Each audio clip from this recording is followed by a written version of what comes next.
Are you afraid in some ways that he'll get out, that there'll be some sort of retribution? Oh, yeah.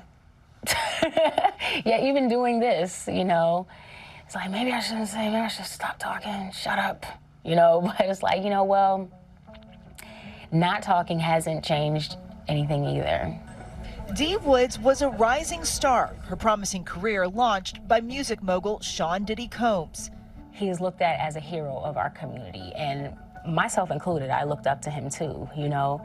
So a lot of people don't want to believe that their hero can be this other person. But now the former Danity Kane member is joining a chorus of voices speaking out against him, saying she felt Diddy created a verbally abusive work environment.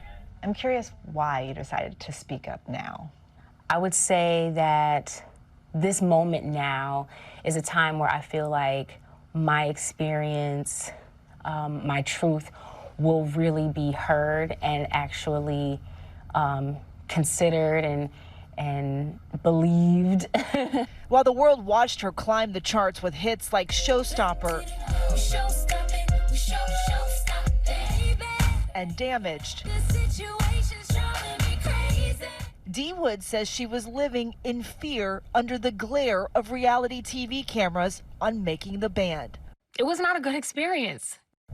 She's sharing her story as part of a new investigation Discovery docuseries, The Fall of Diddy. From the outside, he was this mogul. He was this guy who, you know, could make your dreams come true. Around 2005, Dee Woods was in her late teens, competing on Diddy's hit reality show, Making the Band 3. The day we were chosen, I was like, it's bad boy for life, baby. So it's in some ways a dream come true.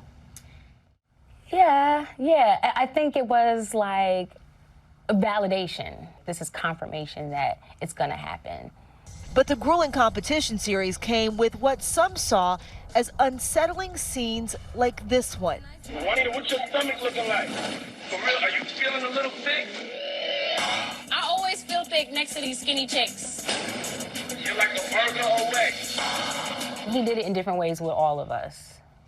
You know, picking and prodding and just a way to chip and knock away, but then praise you. How are you dealing with that? I just had to bite my tongue and let somebody disrespect me in ways that I never imagined, like totally disgusting, totally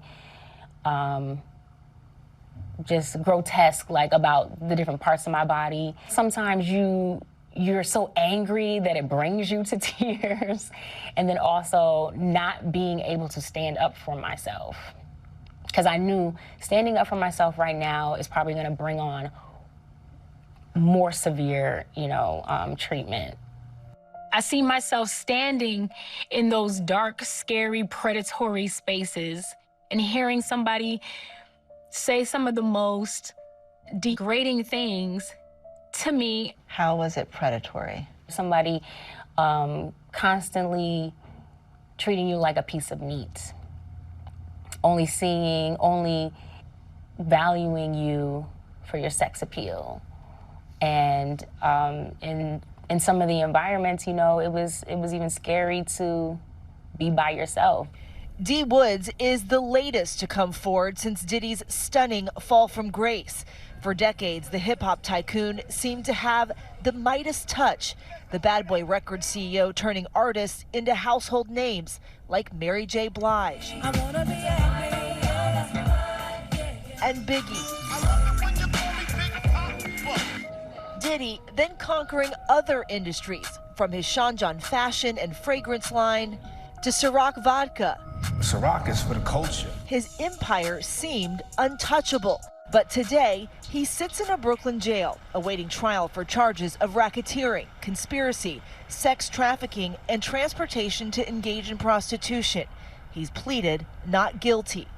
The unsavory allegations hit the mainstream after Diddy's ex-girlfriend and former protege, Cassie Ventura, filed an explosive lawsuit in November of 2023, alleging he sexually assaulted her and forced her to engage in so-called freak-offs.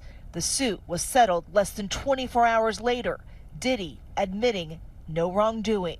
Cassie Petrino's lawsuit gave the blueprint for the Southern District of New York to investigate Sean Combs, and the lawsuits that followed gave the brick and mortar to build the case against him. One shocking freak-off that prosecutors allege in the Diddy indictment occurring around that hotel incident.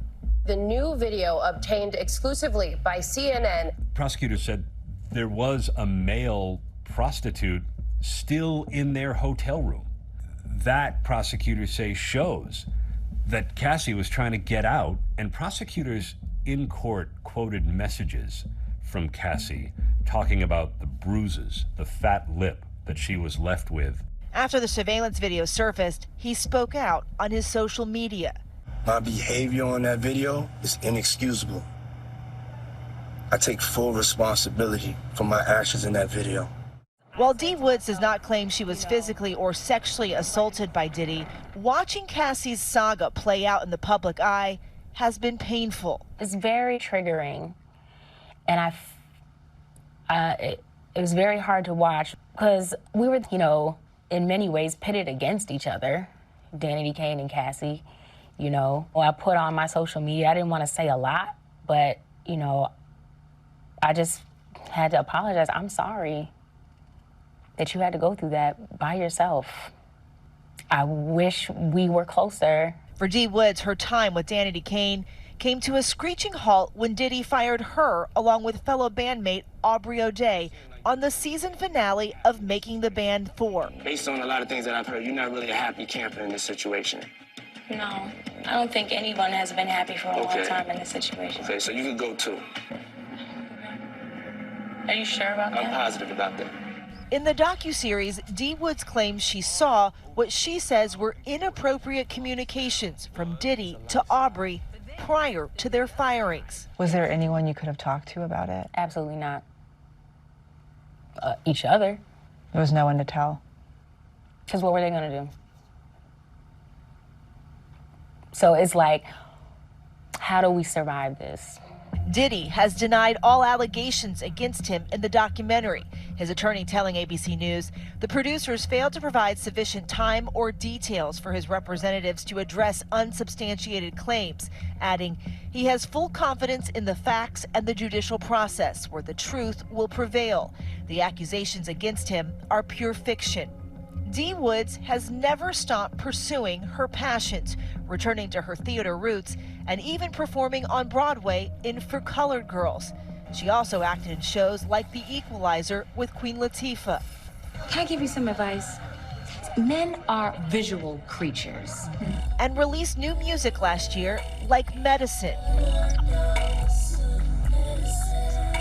But listening to her past music with Danity Kane isn't always easy. It's hard for me to listen to it. You don't listen to it?